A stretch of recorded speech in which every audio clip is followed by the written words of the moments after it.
Logical fallacies are something we all learned about in high school, at least a little bit, and we've all heard teenagers throw them around, often wrongly, in internet arguments in a vain attempt to win something. They, of course, haven't yet learned the crucial lesson that no one ever wins an argument on the internet. While many of us are familiar with some of the same famous fallacies, there are some lesser-known ones that it's important not to fall prey to, and many more well-known ones that are often wrongly applied or just not properly understood.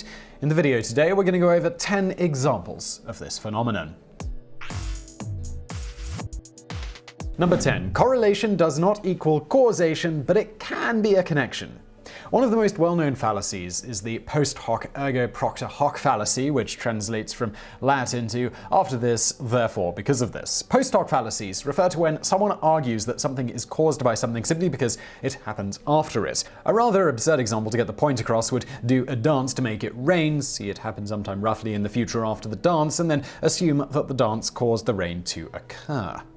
However, it is important to keep in mind that it is only a post hoc fallacy when it is the sole basis for your argument, or when the association is pretty much completely off the wall and doesn't really logically have anything to do with each other. For example, it would be fallacious to simply argue that serial killers have turned to being mass killers instead, because the graphs correlate a drop-off in serial killers with a rise in mass killers, but it could be part of a larger argument. If something is at least a logical association, it cannot be dismissed on its own. It just can't be the only piece of evidence you present. It has to be backed up. Number 9. Red herrings are not always intentional, and they are more than just rhetoric. The red herring is a classic logical fallacy that basically concerns misleading people by distraction. If you ever watched the cartoon A Pup Named Scooby-Doo, you would be familiar with the character named the Red Herring, who is constantly blamed early on for the crime by the gang, but never turns out to be the bad guy. He seems rough around the edges, like the type of kid who would do bad stuff, but despite being gruff and a little on the meaner side, it's never actually him. This is the literary form of the red herring used to distract people from the real bad guy so they don't figure it out real early, but there is another form of it as well. The red herring is also used as a rhetorical device in an argument in order to distract from the main point. This can be done more subtly or more obviously, and it may not even be done intentionally. You see, the thing about a red herring in an argument is that it entails saying something that isn't actually relevant in order to sort of save yourself from a troublesome part of the argument and get yourself back on less shaky grounds. But like we said, there are levels to the red herring. When done less obviously, it might not even be intentional at all, as the person may not realize what they're saying is not really relevant to the subject at hand. Number 8. The slippery slope fallacy can be misidentified as it concerns minor consequences. The slippery slope fallacy is often used in politics and consists of taking an argument to the very extreme in order to make something fairly banal sound really, really bad. When the argument about gay marriage was going on in the United States, there were those that argued if gay marriage were allowed, they'd soon have people with multiple wives, children, and animals, and even inanimate objects. As far as we can tell, we are not yet in any danger of any of those things occurring, even though gay marriage has been the law of the land for several years now. However, it is important to understand that the fallacy usually consists of large consequences coming because of a small one. It doesn't mean that a slippery slope effect couldn't be a true concern if the change was big enough. Number 7. Yelling out ad hominem is not a get-out-of-jail-free card from fair criticism. On the internet, you'll often see young people arguing with each other or just straight up brawling, and someone will yell out ad hominem in order to gain some kind of ground. However, ad hominem, which means to the person, applies when you are attacking the person themselves instead of their argument. This doesn't mean, however, that every time someone is attacked or criticized that it is ad hominem. If two people think they are being mature but are actually just throwing e-hands and not even debating anything, shouting ad hominem doesn't make either person look any less immature. Furthermore, ad hominem is not a get-out-of-jail-free card from criticism fairly comes your way. If you have truly done things wrong, whether in politics, in business, or online, crying that somehow people are not being logical because they are attacking you or being mean or what have you is indeed a fallacy in itself, as you are trying to appeal to emotion to distract people from the awful things that you've done and what an awful, horrendous human being you actually are. Sometimes an insult is just an insult, and fair criticism is just that. It only counts as ad hominem if it is used in lieu of an argument during an actual debate. Number 6. To avoid strife, keep in mind people may not realize they are using a straw man fallacy.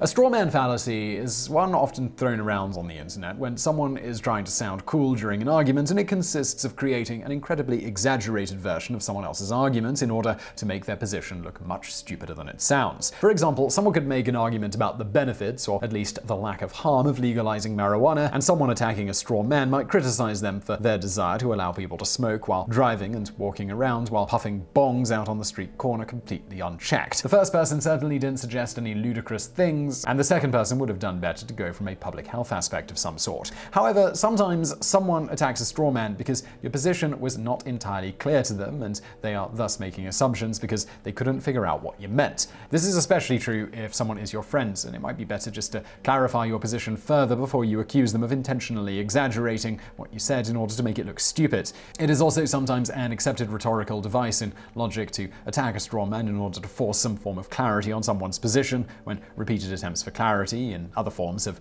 already failed you. Number 5. The sunk cost fallacy can be misidentified and cause you to lose time and work. The sunk cost fallacy is a fallacy that involves wasting one's time and money on a project long past when you should have just called it quits. Most people struggle to notice they are doing this, continuing a business venture long past when it was losing money and was no longer going to be turned around without a miracle, or perhaps working on an invention or another project that they long ago should have realized they were wasting their time and money on. When they start to realize that the project is actually futile, they tell themselves that they already spent this much time and money on it, so therefore they should see it through. This is a fallacy because either way, that time and money is now gone, and if it isn't going to work, continuing to work on it is just throwing good money after bad. However, one should be careful not to zealously over-apply this fallacy and make a decision you will regret later. If you feel some kind of project or idea has reached that stage where it might not be working and you are really falling prey to the sunk cost fallacy, that doesn't mean you should forget everything you already did. Depending on the project, you may actually benefit from coming back to it from a new perspective, and you can always learn from just going over old creative projects again. You should always be careful, as the expression says, not to throw out the baby with the bathwater just because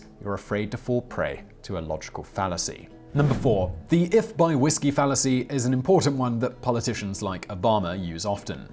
The if by whisky fallacy is something that you will often hear from the mouths of politicians. The name was first popularized in 1952 when a young lawmaker from Mississippi named Noah S. Sweat Jr. gave a speech where he responded to the state's current crisis of whether to keep an alcohol ban by trying to make it sound like he agreed with everyone at the same time. His mealy-mouthed, wishy-washy speech was so ridiculous that it was lampooned on a national level by the New York Times and soon became famous for all the wrong reasons. The best modern-day example of someone who gives a lot of speeches like this is President Obama. This is not to particularly criticize him for any sort of policy, we aren't getting into that here, it is just an observation of the way he often spoke in public in the hopes of uniting people together. President Obama may have been more interested in trying to get people to see each other's point of view than he was at trying to appear as all things to all people, but the overall backbone of many of his speeches would fit pretty well into the if by whisky fallacy. He always explains both sides of every issue and why you can understand that they both feel the way they do, but he never really comes down hard on one side or the other.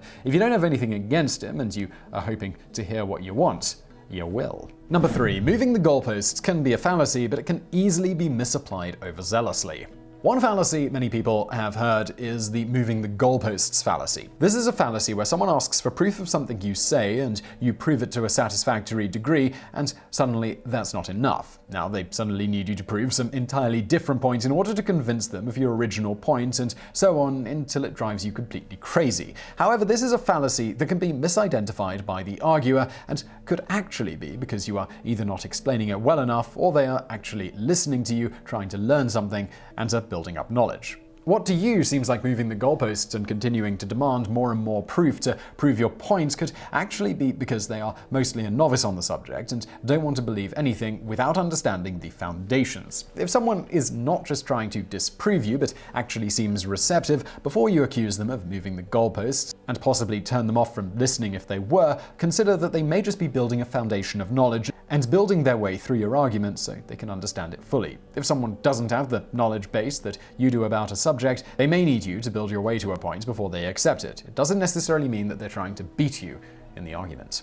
Number 2. The psychologist's fallacy is something a lot of us could stand to look inwardly on. The psychologist's fallacy was coined by the psychologist and philosopher William James back in the late 1800s and concerned the way that researchers often viewed events in their research. He noticed that the researchers often had a bias that caused them to tend towards looking at the experience of the subject through their own subjective lens, instead of looking at it from the perspective of the person and their own experiences. In other words, instead of relying solely on observation and careful questioning of the subject, they would look at the results and consider them based on how they would feel if they were the subject, instead of thinking more about how the subject would be thinking or reacting in that situation. In a way, this is something that literally everyone falls prey to. Far too often, when we don't have enough information about someone or about some event that occurred, we put ourselves in someone else's shoes, but we forget that what we really need to do to truly understand is to figure out what it would be like to truly feel like them, and then put ourselves in their shoes while actually thinking as best like them as we can. Most people don't go to this effort, but it would make it far easier for everyone to understand each other and not make dangerous assumptions. Everyone experiences everything completely differently. Number 1. The false equivalence fallacy is incredibly dangerous and causes us a world of trouble.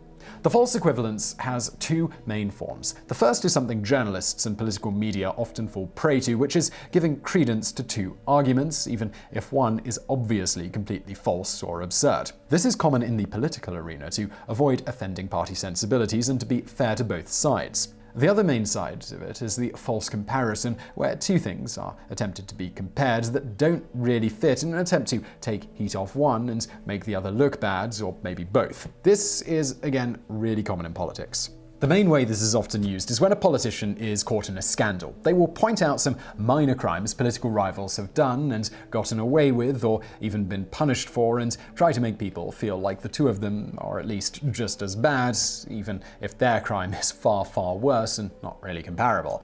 This is a made-up example, but imagine a politician gets caught for hundreds of thousands or more in tax evasion, and he tries to deflect public anger by pointing out that one time that his political rivals dodged a parking ticket a year back, and that therefore, if nothing else, they're just as bad as each other. So I really hope you found that video interesting. Hopefully we dispelled some of those fallacies for you. If you did, please do give us a thumbs up below, and don't forget to subscribe. We got brand new videos just like this every day of the week. So yeah, subscribe. And you'll find those in your feed, hopefully. More likely if you hit the bell, so do that. Also, some of our other videos linked to on the screen now. And as always, thank you for watching.